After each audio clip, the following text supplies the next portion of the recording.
Nós estamos na terceira mensagem da série Façam Discípulos. E até agora o que descobrimos é que se somos discípulos de Jesus, se estamos seguindo a Jesus, somos chamados a fazer outros discípulos de Jesus. E como é que fazemos discípulos de Jesus? Através de 8 etapas. As 2 primeiras vimos domingo passado. Primeiro você deve escolher alguém. Alguém interessado, alguém disponível, alguém ensinável e reproduzível. O segundo passo é se aproximar dessa pessoa. Começar a passar tempo com ela. Seja numa visita, uma caminhada, marcar um café com ela, participar de um hobby que ela tenha, talvez praticar um esporte junto com ela, mas começar a ter tempo com ela, se aproximar dessa pessoa. E depois disso, quais são os próximos passos? Hoje veremos mais 2. Primeiro, desafie, e segundo, ensine. E veremos isso nesse texto que lemos. O próximo passo, a etapa número 3, no ato de fazer discípulos. Então, primeiro, você escolhe alguém. Segundo, você se aproxima dessa pessoa. Terceira etapa é o que nós veremos hoje, junto com a 4ª etapa. Terceira etapa, qual é? Desafie. Desafie essa pessoa. Acompanhe comigo novamente a leitura dos versículos 1 a 3 de João 15.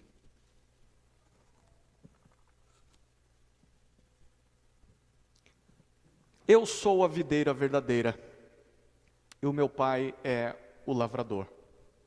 Todo ramo que estando em mim não der fruto, ele o corta. E todo o que dá fruto, ele limpa, para que produza mais fruto ainda. Vocês já estão limpos por causa da palavra que lhes tenho falado. O princípio da etapa número 3 de fazer discípulos é o seguinte: após escolher o seu alvo de discipulado e se aproximar dele, desafie essa pessoa a assumir um compromisso sério com Jesus. Após escolher o seu alvo e se aproximar dele, desafie essa pessoa a assumir um sério compromisso com Jesus. Esse é o desafio. Nós estamos em João capítulo 15, na noite da última ceia que Jesus teve com os discípulos. Judas já saiu para trair Jesus, eles já comeram, já se levantaram e começaram a caminhar em direção ao Getsêmani. E enquanto caminham, Jesus fala o que acabamos de ler aqui. Fala algo sobre participarmos da videira verdadeira para darmos frutos a partir disso. O que isso significa? No Antigo Testamento, Deus se identificou como um lavrador, como um agricultor, que plantou uma vinha. E o Antigo Testamento identifica essa vinha como Israel. Ele escolheu o melhor terreno, preparou todas as coisas, plantou essa vinha e fez tudo o que era necessário para que ela produzisse uvas boas, doces, saborosas. Mas Israel não produziu bons frutos. Israel produziu frutos amargos, frutos que não eram próprios para a alimentação, apenas uvas amargas. E então Deus havia prometido que um dia iria destruir a sua vinha, devastar aquela vinha improdutiva e começar uma nova, através de uma videira melhor, perfeita, uma videira verdadeira. E essa videira, dessa vez, daria frutos saborosos, agradaria a Deus em todas as coisas. E quem é essa nova videira? Jesus disse no versículo 1, essa nova videira é Jesus Cristo. Ele diz, eu sou a videira verdadeira.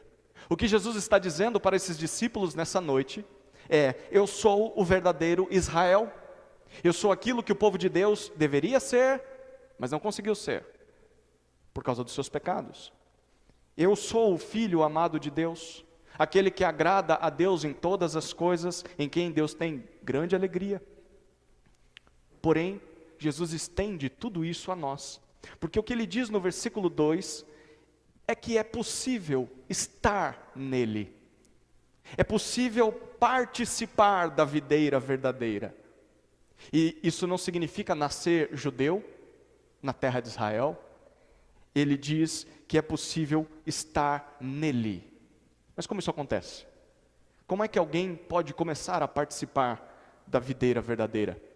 Na leitura do Evangelho de João, nós já percebemos isso. Então nós não estamos estudando o Evangelho de João, mas na sua escrita, João já deixou isso muito bem claro. Como que alguém participa da videira verdadeira? Rapidamente, vamos voltar lá para o capítulo 3.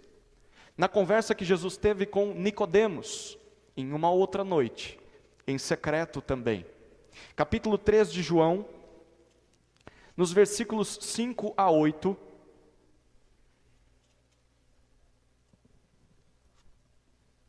nós lemos o seguinte, João capítulo 3, versículos 5 a 8.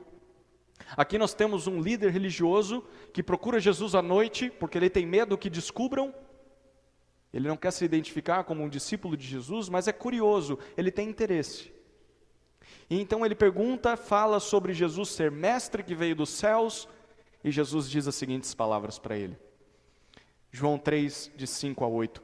Jesus respondeu, em verdade lhe digo, quem não nascer da água e do Espírito não pode entrar no reino de Deus. O que é nascido da carne é carne, o que é nascido do Espírito é Espírito. Não fique admirado por eu dizer, vocês precisam nascer de novo. O vento sopra onde quer, você ouve o barulho que ele faz, mas não sabe de onde ele vem, nem para onde vai, e assim é todo o que é nascido do Espírito. O que Jesus está dizendo para Nicodemos é o seguinte, para que alguém possa entrar no reino de Deus, é necessário nascer de novo. Algo que acontece só quando a pessoa nasce para um relacionamento com Deus, é disso que ele está falando, um relacionamento espiritual, que só acontece por meio de uma ação soberana e sobrenatural do Espírito Santo. Jesus diz que como o vento, nós não podemos controlar isso. O Espírito sopra onde quer. Em outras palavras, o Espírito alcança quem ele bem entende. Há pessoas que não ouvem o Espírito. Há pessoas que não nascem de novo, mesmo ouvindo o Evangelho. Mas há pessoas que nascem. É assim, o Espírito é quem decide. Mas nós podemos perceber a presença do Espírito, como aquele vento, que quando passa, ouvimos o som, mas não o vemos. E Jesus está dizendo, quando alguém nasce de novo, você percebe a diferença. Você percebe que alguma coisa começa a mudar naquela vida. A mudança é perceptível. Mas quando isso ocorre, quando alguém nasce de novo, ainda na conversa com Nicodemos, Jesus explica. Um pouco mais à frente, lá no versículo 16, um versículo que nós conhecemos muito bem, até o versículo 21, acompanhe comigo, João 3, 16 a 21. Porque Deus amou o mundo de tal maneira que deu o seu Filho unigênito para que todo o que nele crê não pereça. Temos decorado esse versículo em casa e Sofia, toda vez que chegamos aqui, ela diz, pai, o que é pereça? É morrer, filha. Ah, tá. Para que todo aquele que nele crê não pereça, mas tenha a vida eterna. Versículo 17. Porque Deus enviou o seu Filho ao mundo, não para que condenasse o mundo, mas para que o mundo fosse salvo por ele. Quem nele crê não é condenado. Mas o que não crê já está condenado, porque não crê no nome do unigênito de Deus. A condenação é esta: a luz veio ao mundo, mas os homens amaram mais as trevas do que a luz, porque as suas obras eram más. Pois todo aquele que pratica o mal detesta a luz e não se aproxima da luz para que as suas obras não sejam reprovadas. Quem pratica a verdade se aproxima da luz para que as suas obras sejam manifestas, porque são feitas em Deus. Jesus está dizendo para Nicodemos que o novo nascimento operado pelo Espírito anda de mãos dadas com a fé no Filho de Deus. O Filho de Deus que é Jesus Cristo. Quando alguém crê em Jesus como seu Salvador, deixa de ser condenado por seus pecados, como nós lemos, e começa a fugir das trevas e se aproximar da luz. A luz é o próprio Jesus. Independentemente do que acontece antes, isso aqui é discussão para seminarista. O que acontece antes? O novo nascimento ou a fé em Jesus? Jesus não está preocupado com isso. Independentemente do que vem antes, uma coisa é certa: só participa da videira verdadeira quem nasceu de novo pelo Espírito e demonstra isso ao crer em Jesus. porque a sua vida vai começar a ser transformada a partir desse momento. Então é assim que se participa da videira verdadeira, nascendo de novo por crer em Jesus. Voltemos para o capítulo 15, agora ainda no versículo 2.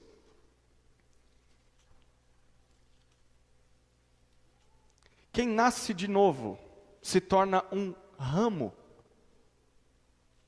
dessa videira, que é cultivado pelo Pai, cultivado pelo agricultor, para que dê frutos.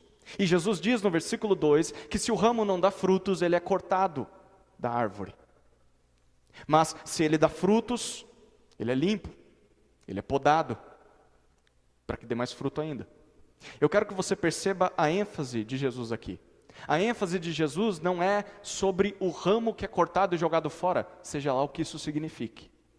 A ênfase de Jesus está sobre o ramo que produz fruto, aquele que o Pai poda para que produza mais fruto ainda.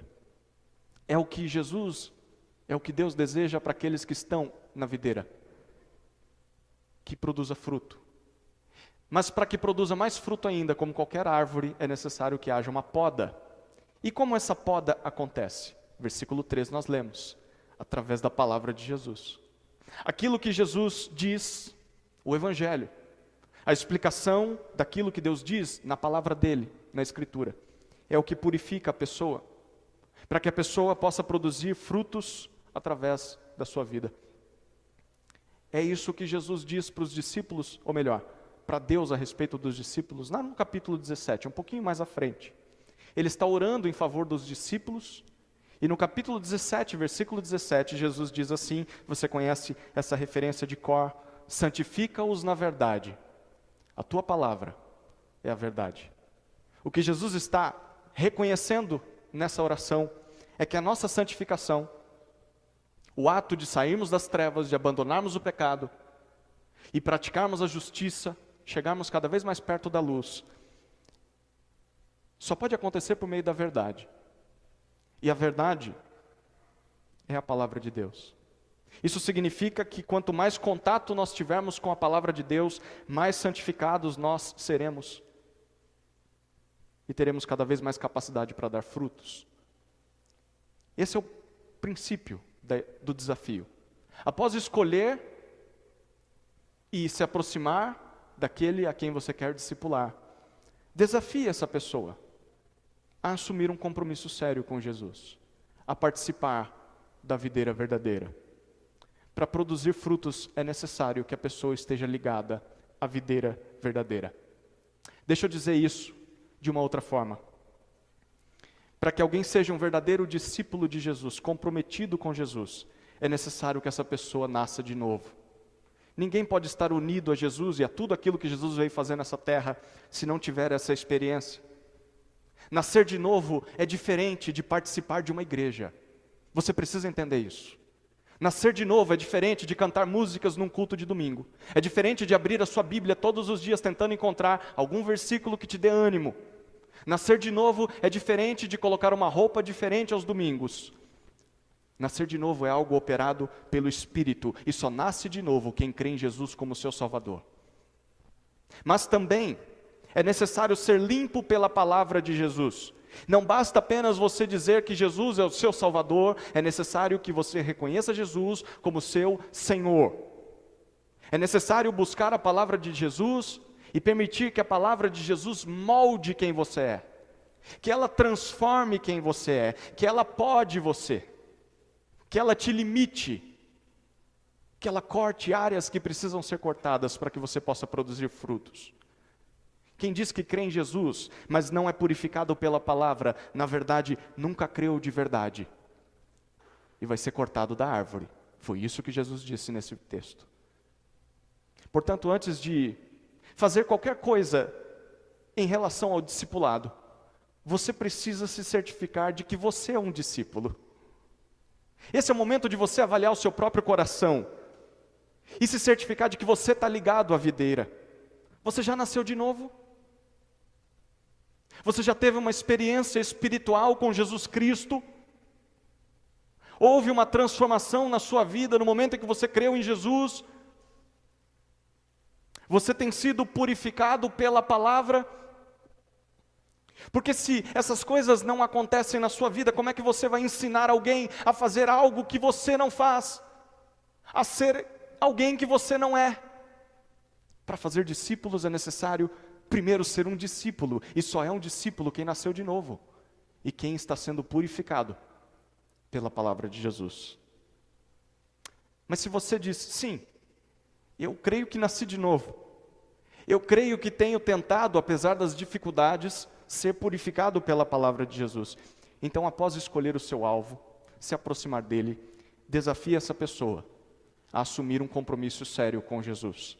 E eu quero sugerir algumas dicas práticas para você, nesse desafio. Pense naquela pessoa que você já está se aproximando e quer discipular. Primeiro, descubra se essa pessoa já é um crente em Jesus. Se essa pessoa é alguém que de verdade nasceu de novo. Segundo Jesus, isso se evidencia pelo fato de que nós percebemos naquela vida a ação do Espírito. Não só fazendo a pessoa crer em Jesus, mas despertando aquela pessoa o desejo de sair das trevas, de caminhar em direção à luz. Para isso, para tentar descobrir se a pessoa que você está investindo já é um crente em Jesus, pergunte sobre a história dela. Pergunte sobre, principalmente, a sua história de conversão. Se Jesus alcançou essa pessoa em algum momento da vida dela, deve haver um marco na sua história. Mesmo que ela não lembre da data especial, mas há um momento na sua história de que alguma coisa mudou. A sua direção mudou em algum momento. A partir daquele encontro com Jesus, a sua vida tem de ter começado a mudar. E em segundo lugar, se você ao ouvir a história da pessoa, perceber que ela não se encontrou com Jesus ainda, mesmo estando dentro da igreja, então convide-o a crer no Evangelho. Apresente para ele o Evangelho. Se essa pessoa não consegue se lembrar, o que é terrivelmente drástico, imagine isso. Me conta, quando foi que você conheceu Jesus? Eu lembro que um dia eu estava ouvindo uma música, entrei numa igreja e fiquei arrepiado. Não, isso não é um encontro com Jesus. Isso é um encontro emocional. Não foi um encontro com Jesus. O encontro com Jesus é quando você foi transformado por saber que Ele é Deus e morreu numa cruz por causa dos teus pecados. Porque sozinho você estava indo para o inferno, virado de costas para Deus. Mas por meio da obra dele, Ele te salvou e te redimiu e perdoou os teus pecados. E agora você pode se aproximar de Deus. Isso é crer em Jesus. Se essa pessoa não consegue lembrar do momento em que na sua vida isso aconteceu, então ela precisa fazer isso. Ela precisa crer em Jesus. Não dá para ser discípulo, não dá para fazer discípulo de Jesus sem que você nasça de novo. Isso deve ser verdade para você, deve ser verdade para o seu alvo também. O processo de discipulado nunca vai avançar se a pessoa que você quer discipular não nascer de novo através da fé em Jesus. A segunda dica prática de desafiar a pessoa é chamar essa pessoa à santificação. O primeiro é se certificar de que ela nasceu de novo. Se ela nasceu de novo, sim, então agora você convoca essa pessoa à santificação. Santificação essa que só pode acontecer por meio da palavra de Deus. Um discípulo de Jesus é alguém que imita Jesus. E só se pode descobrir quem Jesus é e como Jesus age através desse livro, através da palavra dele. Portanto, não há discipulado sem Bíblia, não há santificação sem palavra de Deus e não há frutos sem a limpeza operada na nossa vida através da palavra de Deus. Diante disso, antes de ensinar qualquer coisa para aquela pessoa que você está começando a discipular, eu sugiro 3 passos. Primeiro, exija dessa pessoa frequência aos cultos, às aulas bíblicas e, por que não, aos grupos de discipulado. Exija dessa pessoa frequência a uma igreja local. Por quê? Porque não dá para discipular alguém que não congrega. Não dá para discipular alguém que não aprende junto com a igreja da palavra de Deus. A pessoa pode, a princípio, não desejar isso, mas ela tem de saber que, uma hora ou outra, ela vai ter que ser frequente Ela vai ter que se ajuntar com o povo de Deus para aprender da palavra de Deus junto com o povo de Deus. Um segundo passo, antes de começar a ensinar alguma coisa na vida dessa pessoa, desafie essa pessoa à leitura bíblica diária. Aquela leitura que ela faz, ela e Deus, na sua hora silenciosa, no seu momento devocional, seja lá como você chame.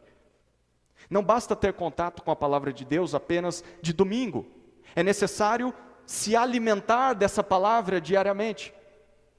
Então, faça um teste com aquele a quem você quer discipular. Toda vez que o encontrar, seja no culto, seja na rua, seja no supermercado, pergunte para ele, o que você tem aprendido na sua leitura bíblica pessoal? Conte-me para mim, irmão. Me conta, irmã, o que Deus está te falando através da sua leitura bíblica? Isso é um grande desafio. Porque apesar de termos tantas versões de Bíblias na nossa língua, termos acesso no celular, as pessoas cada vez menos têm lido suas Bíblias. Desafie essa pessoa a ler a Bíblia dela. Porque se ela não ler a Bíblia dela, ela não vai dar atenção ao discipulado. Ela não está sendo limpa pela palavra de Deus. Um terceiro passo, encoraje essa pessoa a orar. A ter o hábito de oração pessoal. Bíblia e oração, como diz aquela musiquinha infantil, leia a Bíblia e faça a oração, se quiser crescer. Bíblia e oração são fundamentais para a vida cristã. O discípulo de Jesus precisa entender isso e precisa praticar isso. Não adianta você concordar, realmente, nós não crescemos se não lemos a Bíblia e se não oramos. Mas você lê a Bíblia? Você se dedica a isso? Você se dedica a orar? Se você só fala, mas não faz, você não vai crescer. Então, antes de começar qualquer coisa com o seu discípulo, desafie essa pessoa. Ensine essa pessoa a orar. Ore por ela. Peça que ela ore por você. Ah, mas eu não sei orar. Como não sabe orar?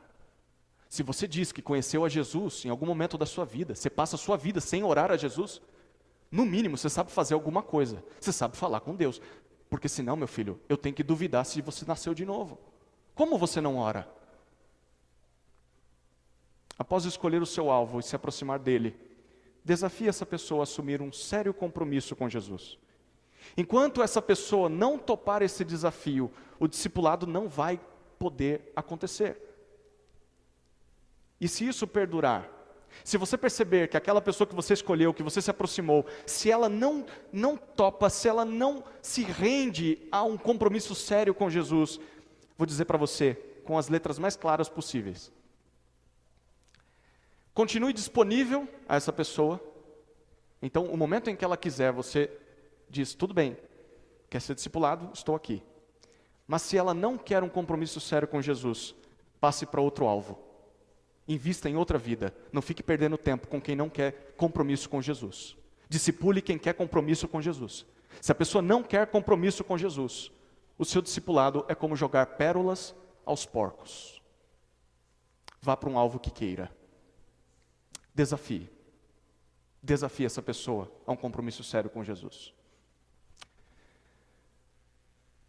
Essa é a etapa número 3 de fazer discípulos. Primeira etapa, escolha alguém. Segunda etapa, se aproxime dessa pessoa. Terceira, desafie ela.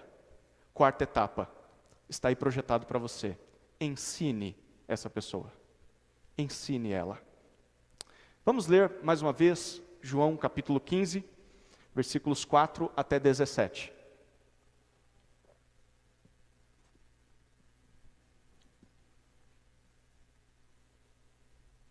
Permaneçam em mim, e eu permanecerei em vocês.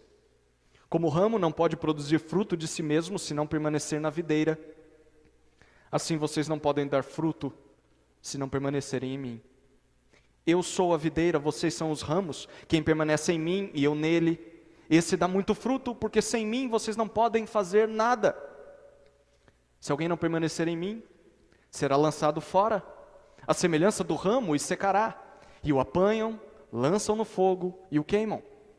Se permanecerem em mim, e as minhas palavras permanecerem em vocês, pedirão o que quiserem, e lhes será feito. Nisto é glorificado meu Pai, que vocês deem muito fruto. E assim mostrarão que são meus discípulos. Como o Pai me amou, também eu amei vocês, permaneçam no meu amor. Se vocês guardarem os meus mandamentos, permanecerão no meu amor, assim como também eu tenho guardado os mandamentos de meu Pai e no seu amor permaneço.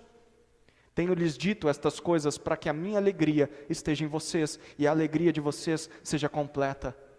Versículo 12. O meu mandamento é este: que vocês amem uns aos outros assim como eu os amei. Ninguém tem amor maior do que este, de alguém dar a própria vida pelos seus amigos. Vocês são meus amigos, se fazem o que eu lhes ordeno. Já não chamo vocês de servos, porque o servo não sabe o que o seu senhor faz. Mas tenho chamado vocês de amigos, porque tudo o que ouvi de meu Pai, eu lhes dei a conhecer. Não foram vocês que me escolheram. Pelo contrário, eu os escolhi. E os designei para que vão e deem fruto, e o fruto de vocês permaneça, a fim de que tudo o que pedirem em meu nome, eu lhes conceda. O que eu lhes ordeno é isto, que vocês amem uns aos outros. O princípio da quarta etapa é que ao perceber o compromisso desse discípulo com Jesus, dessa pessoa a quem você quer discipular, encontre-se com ele com o objetivo de ensiná-lo a palavra de Deus. Depois que você vê que essa pessoa assumiu um compromisso com Jesus, comece a se encontrar com ela, mas agora não só para conhecê-la, agora para ensiná-la a palavra de Deus. Para produzirmos frutos, como vimos nesse texto, nós precisamos participar da videira, nascer de novo, crer em Jesus, e precisamos ser purificados pelo Pai através da palavra. Mas não fica apenas por aí. Nos versículos 4 até 11, Jesus está dizendo que é necessário permanecermos ligados a Jesus. Permanecermos ligados a Jesus. E isso é óbvio. Pegue a ilustração de Jesus aqui. Um ramo separado da árvore é incapaz de ser produtivo. Quase todo dia nós vamos em uma árvore próximo de casa e tiramos uma varinha dessa árvore. Vocês sabem para quê? Disciplina de filhos. Aquele ramo, depois que nós arrancamos da árvore, não consegue mais produzir fruto. Ele vai ser útil para outra coisa, mas não para produzir fruto mais. E é isso que Jesus está dizendo aqui. Um ramo separado da árvore é improdutivo. Da mesma forma, nenhum discípulo de Jesus vai produzir frutos se não estiver ligado a Jesus. Sem Jesus, como ele disse, não podemos fazer nada de bom. Sem mim, vocês não podem fazer nada. E como isso acontece, Jesus?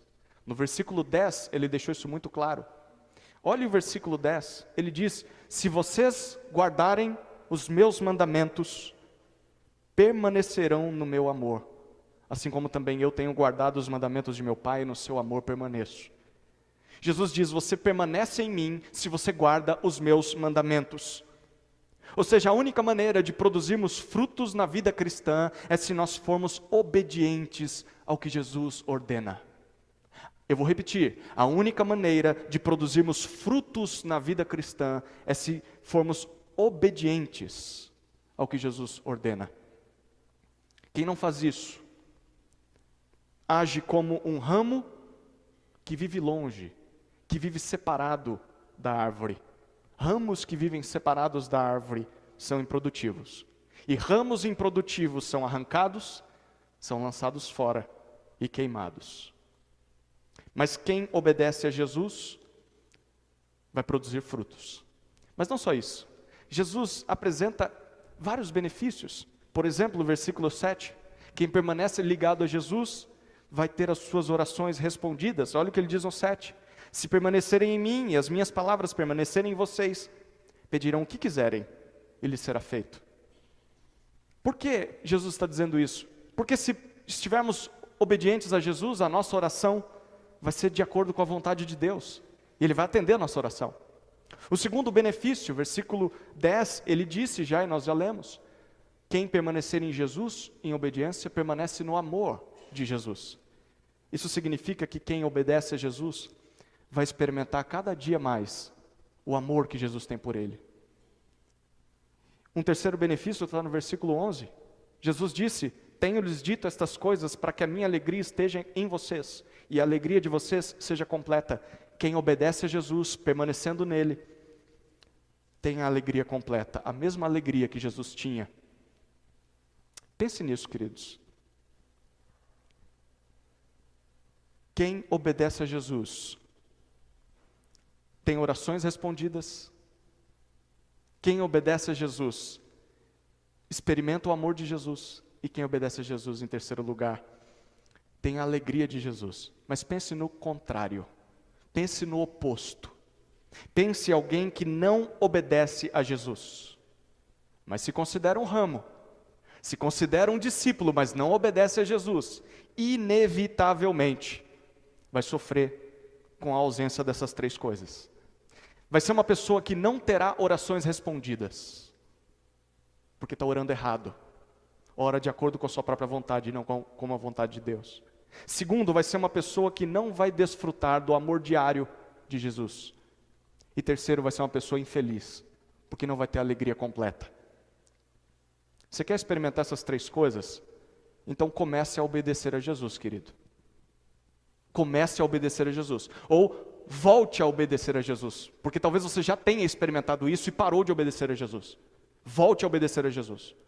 Agora mesmo. E sabe onde essa obediência vai te levar? Jesus disse a partir do versículo 12 até o 17. Se você reparar, ele começa e termina esse bloco falando a mesma coisa. Versículo 12 e 17, ele diz: a obediência a mim vai te levar a amar meus discípulos. Amar outros discípulos de Jesus. Tudo que Jesus ordena está resumido nisso. Nós lemos isso no versículo 12. O meu mandamento é este, que vocês amem uns aos outros. E no versículo 17 ele repete isso. O que eu lhes ordeno é isto, que vocês amem uns aos outros, como eu amei vocês. Queridos, é isso que a obediência a Jesus vai produzir em nós. Vai produzir amor. Não só a Jesus, mas amor aos discípulos de Jesus. E que tipo de amor é esse? É o mesmo amor que Jesus tem por nós. De dar, de sacrificar a própria vida, os seus desejos, as suas vontades, o seu tempo, a sua energia, a sua paciência, em benefício dos outros. Foi isso que Jesus fez por nós na cruz. Querido, se você não tem nenhum interesse em se sacrificar por outro discípulo, pelo seu irmão, que você vê todo domingo, é porque você não tem obedecido tanto a Jesus como deveria. Porque a obediência a Jesus é resumida em ame o seu irmão. Ame o seu próximo. Se você começar a obedecer a Jesus, naturalmente você vai começar a amar as pessoas ao seu redor. Perceba como Jesus chama esses outros. Versículos 14 e 15 ele diz, como amigos. Jesus chama os discípulos de amigos. É assim que Jesus nos vê. Jesus não nos vê apenas como servos que devem obedecer ao seu Senhor no braço de ferro. Dê uma ordem, você vai ter que cumprir. Não interessa se você gosta disso ou não, vai lá e faz. Jesus diz, não, sim, vocês devem me obedecer, mas não se vejam apenas como servos. Eu vou além, vocês são amigos. Vocês são meus amigos. E Jesus diz, vocês vão me obedecer como um amigo que ama o outro amigo e quer ver o bem do outro. Foi para isso que vocês foram chamados, Jesus diz, dar fruto, e que esse fruto permaneça. E esse fruto passa por fazer novos discípulos de Jesus e amar esses discípulos. Queridos, aqui está o princípio do ensino. Após perceber o compromisso desse discípulo com Jesus, encontre-se com ele, com o objetivo de ensiná-lo a obedecer a palavra de Jesus. Esse encontro, ele não pode se resumir a apenas ver o seu irmão nos domingos à noite. Conversar com o seu irmão rapidamente, sabe, no cafezinho, e aí, como é que está a vida? O time ganhou, o time perdeu, né? Poxa, que pena, tchau, preciso ir embora. Não, isso não é fazer discípulos. Isso não é fazer discípulos. Esse encontro também não se resume a simplesmente marcar um tempo para ficar com a pessoa apenas. Sabe, desperdiçar tempo juntos? Assistir um jogo de futebol, fazer um crochê, um tricô. Não é só passar tempo com a pessoa. Fazer discípulos, e tudo isso é bom, não é ruim. Mas fazer discípulos exige mais do que isso. Exige que você tenha um objetivo principal para aquele encontro. E que isso fique muito claro para a pessoa. Estamos nos encontrando juntos nesse momento para que aprendamos a obedecer a Jesus. É para isso que eu me sentei com você. É para isso que eu estou investindo na tua vida. Para que você aprenda a obedecer a Jesus e que eu aprenda com você junto. Isso é discipulado. Não é só, eu conheço bastante fulano, nós somos bons amigos. Mas estão aprendendo a obedecer a Jesus? Não. Então não é discipulado, meu querido. O objetivo precisa estar claro na sua mente e claro na mente de quem você está discipulando. E essa obediência vai levar essa pessoa a amar os discípulos de Jesus. Se o discipulado não tem como objetivo a obediência a Jesus, então não é discipulado. Pelo menos não nos termos de Jesus. Após perceber o compromisso da pessoa com Jesus, comece a se encontrar com ela, com o objetivo de ensiná-la a obedecer a palavra de Deus. Seja direto, seja claro desde o início. No encontro com essa pessoa já diga, meu querido, nós não vamos apenas passar um tempo juntos. O meu objetivo é te ajudar a obedecer a Jesus. E eu espero que você também me ajude. Se não for para se encontrar para isso, a gente só vai perder tempo. É legal ter uma amizade, é legal a gente conversar sobre as coisas da vida, mas discipulado não é isso, meu querido. Discipulado vai além disso. Seja claro desde o início. E o que você deve ensinar a essa pessoa? Bom, você deve ensinar tudo aquilo que Jesus ordenou. Lembra que nós vimos isso em Mateus 28? Tudo aquilo que Jesus espera dele, para todas as áreas possíveis da vida. Mas aí nessa hora você se pergunta, mas como que eu vou fazer isso? Como que eu vou fazer isso? Eu não entrei num seminário, como se seminarista soubesse tudo, né? Como se entrar num seminário te desse todas as informações possíveis para obedecer a tudo que Jesus ordenou e tranquilo, fiquei 3 anos, 4 anos no seminário, saí, pronto. Não.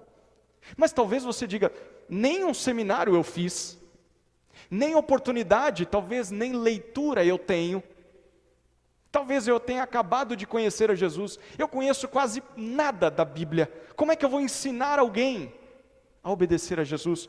Bom, deixa eu te dar 3 dicas. Então se você gosta de anotar, aqui está a hora das anotações. A primeira dica, identifique qual é a área de maior necessidade daquela pessoa. Identifique qual é a área de maior necessidade da pessoa. Essa área de necessidade varia muito, dependendo de alguns fatores. Talvez o tempo de conversão daquela pessoa, ela é uma nova convertida, uma velha convertida. Depende do sexo, se é homem ou se é mulher. Depende da idade, se é criança, se é jovem, se é adulto, se é idoso. A área de necessidade depende do contexto familiar. Vem de uma família estruturada ou não vem de uma família estruturada. Depende da escolaridade da pessoa, depende de onde ela trabalha, depende do quadro de saúde dela. Talvez ela precise aprender a lidar com uma doença que ela tem. Enfim, depois que você ouvir o testemunho de conversão daquela pessoa, tente descobrir e tente fazer perguntas para descobrir algumas sugestões aqui de algumas coisas que você pode tentar descobrir, áreas em que você pode ensiná-la. Primeira, como é a devoção pessoal dessa pessoa? Tente descobrir se essa pessoa lê a Bíblia. Tente descobrir se ela ora regularmente. Ela sabe ler a Bíblia dela? Talvez ela tenha uma Bíblia, mas não lê porque não sabe. E talvez é por aí que você vai começar, ensinando ela a ler a Bíblia. Tente descobrir uma segunda área. Quais são suas maiores tentações? Com quais pecados ela luta mais? Quais pecados ela mais precisa de ajuda? Uma terceira área, quais são as suas dúvidas na caminhada cristã? Tem áreas obscuras para ela que ela não entendeu ainda? Quarta área, como é que ela lida com a família dela? Será que essa pessoa entendeu o que Deus espera dela no casamento? Entendeu o que Deus espera dela na criação de filhos? No relacionamento com sogros? Muitas vezes o cristão não sabe como lidar com o sogro. A Bíblia fala sobre isso. Será que ela sabe como lidar com cunhados, com netos, com genros, com noras? Quinta área, como andam os estudos dessa pessoa? Ela tem testemunhado de Jesus lá na escola? Ela tem sido um aluno exemplar? Sexta área, como é que ela se porta no trabalho? Tente descobrir isso. Eu estou diante de alguém preguiçoso? Eu estou diante de alguém ganancioso? Eu estou diante de alguém insatisfeito com o trabalho que tem? Há alguma coisa que essa pessoa precise aprender nessa área profissional? Sétima área, como andam as finanças dela? Tente descobrir. Essa pessoa sabe lidar com o dinheiro? Ela sabe administrar o pouco que recebe? Ela é generosa? Ela oferta na missão do reino de Deus? Ela sabe lidar com o cartão de crédito, com os boletos, com os crediários da vida? Ou ela está perdidinha nessa área? Olha que interessante, se ela tem necessidade nessa área, comece por essa área. Uma oitava área, como é o caráter dessa pessoa? É alguém sincero? É alguém transparente, verdadeiro? Será que há imoralidade presente na vida dele? Há algo que ele precisa confessar? Há algum pecado que ele precisa abandonar? Há algo que ele precisa consertar diante das pessoas? Uma nona área, como ele lida com as suas emoções? Pergunte e perceba, estou diante de alguém irado? Estou diante de alguém depressivo, talvez? Alguém orgulhoso? Ou alguém indiferente? Décima área, como são os seus relacionamentos? Como essa pessoa é nas suas amizades? Ele namora? Como é o seu namoro? É noivo, é noiva? Como é esse noivado? Como essa pessoa lida com o chefe? Como ela lida com funcionários? Como ela lida com irmãos da igreja? Como é o comportamento dela nos locais que ela frequenta? Uma 11ª área, como são os seus hábitos? Essa pessoa é alguém que cuida da sua saúde? Tem dependência talvez de alguma substância? É interessante. Mas muitas vezes quando a pessoa se converte, nós esperamos que da noite para o dia ela largue o cigarro, ela largue a bebida e talvez largue as drogas. Há casos em que realmente isso acontece, mas não em todos os casos. E aí nós olhamos para a pessoa e dizemos da noite para o dia: meu irmão, não acredito que você está fumando. E há irmãos que não são discipulados e não recebem ajuda nessa área, e que começam a fumar escondido. Por quê? Porque fica feio, eu sou crente agora. Os irmãos da igreja não podem descobrir que eu fumo. Olha que tristeza, que falha no discipulado. Bom, se você estiver investindo na vida de alguém, tente descobrir isso. Meu querido, você tem dificuldade nessa área, seja transparente. Eu não vou te julgar, eu sei que você estava perdido. Jesus quer investir na tua vida, eu vou ter paciência com você, eu vou caminhar com você. Eu preciso descobrir se você tem alguma dificuldade, se você tem algum vício.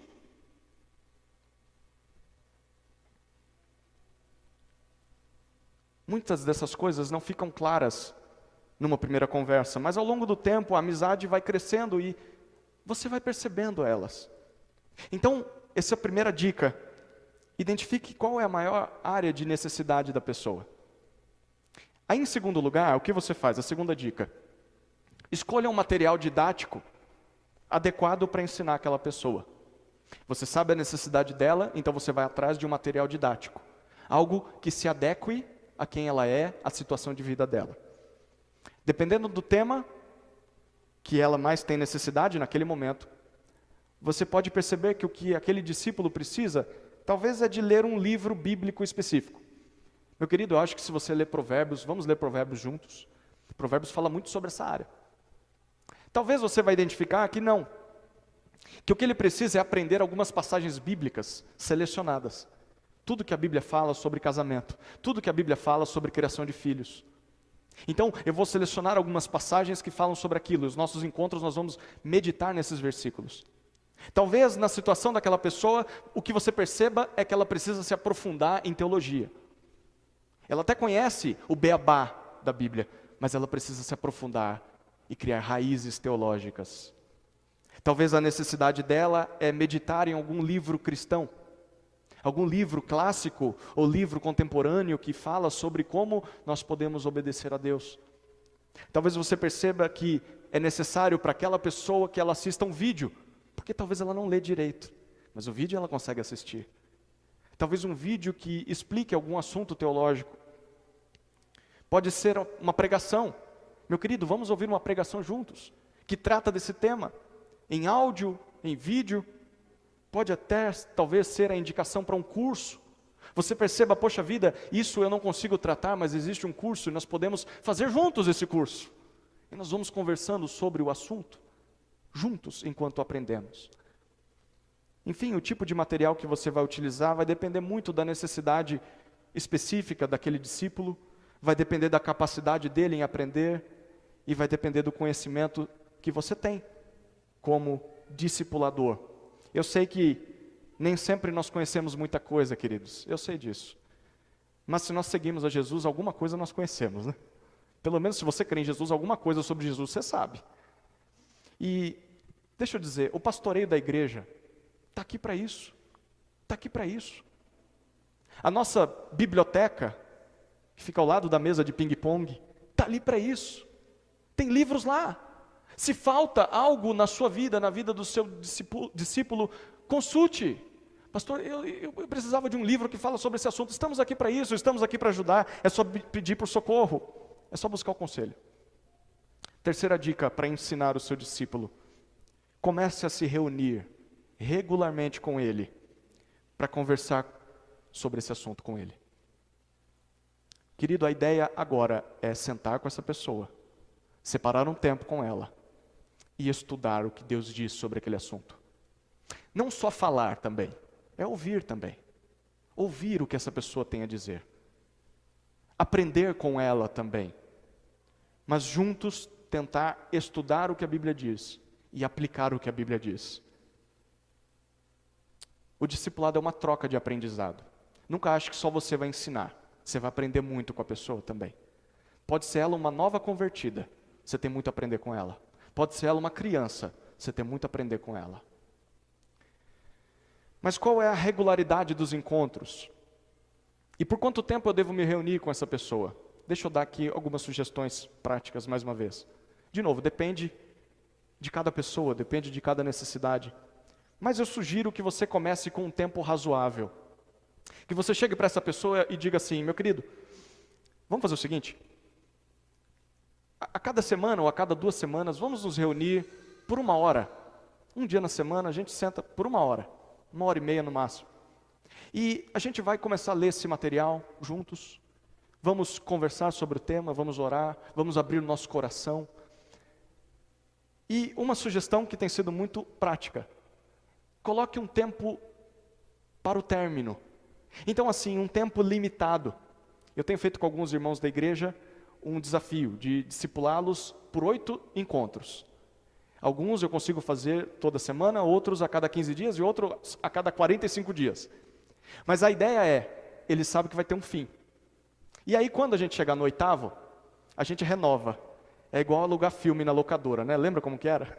Então é mais ou menos isso. Se ele gostou do negócio, a gente continua. Mas no meio do processo eu tenho feito um desafio para eles. Quando chega no 4º encontro eu falo: agora você vai escolher alguém para você fazer a mesma coisa. Você vai escolher alguém para fazer a mesma coisa. Mas o que eu vou ensinar para essa pessoa? O que a gente tem estudado. Você já sabe. A gente tem lido a Bíblia juntos, então leia a Bíblia junto com ele. Esse tem sido o meu desafio e sei que tem sido o de alguns irmãos. Presbíteros, irmãos que já entenderam, irmãs que já entenderam que devem fazer discípulos. Queridos, após perceber o compromisso dessa pessoa com Jesus, encontre-se com ela com o objetivo de ensiná-la a palavra de Deus e que ela obedeça essa palavra. Mas em todo o processo, lembre-se de que você deve ser um exemplo de alguém que está buscando obedecer essas coisas também. Deixa eu dizer aqui, bem baixinho, talvez seja por isso que muitos fogem do discipulado, sabia?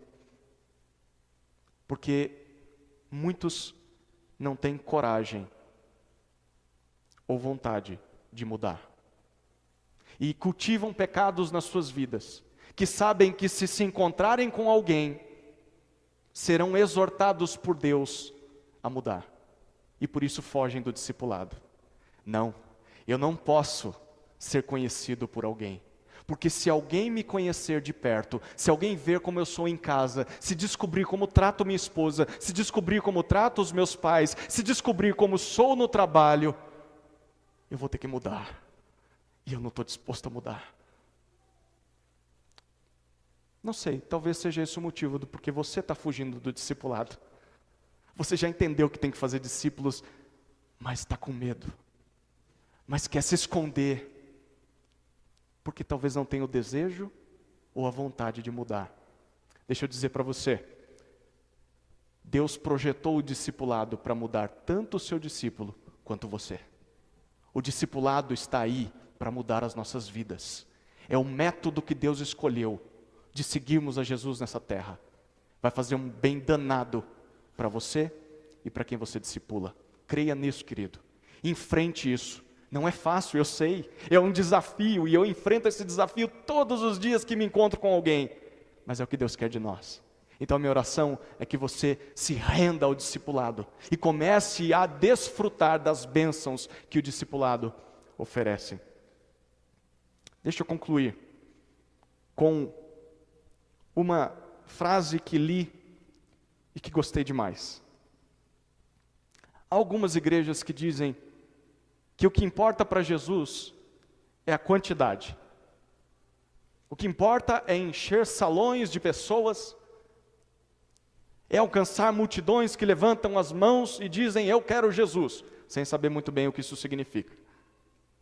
Mas tem outras igrejas que dizem o oposto. Tem outras igrejas que dizem, não, Jesus não quer quantidade, Jesus quer qualidade. Então que seja uma meia dúzia, mas de pessoas fiéis, pessoas boas, pessoas que não dão mancada com Jesus. Deixa eu dizer para você, é claro que quantidade e qualidade são coisas boas, se a gente conseguir ter as duas, melhor ainda. Mas quando nós lemos os evangelhos, e na forma com que Jesus investiu naqueles 12 homens, o que parece que o que Jesus mais valoriza não é quantidade ou qualidade, é disponibilidade. Disponibilidade. É que você seja disponível. Que você simplesmente diga, Jesus, sou um só, não sou uma multidão. Sou um pecador miserável que erra demais. Não sou a melhor qualidade que o Senhor poderia encontrar nesse mundo. Mas sou disponível, Jesus. Eu quero transformação. Eu quero mudar, Jesus. São esses que Jesus procura, os disponíveis. E através deles, Deus transforma o mundo. Foi isso que Ele fez através daqueles 12. E é o que Ele continua fazendo até hoje. Então, meu querido, não interessa se nossa igreja tem a quantidade que tem. E não interessa se a nossa igreja tem pessoas que não têm tanta qualidade, ou se tem algumas, ou se tem muitas. Interessa a disponibilidade. Você está disponível? Você tem interesse em ser transformado por Jesus? Em ajudar pessoas a serem transformadas por Jesus? Então se renda ao discipulado. Está esperando o quê? Faça isso, para que você possa dar frutos e glorificar ao Pai.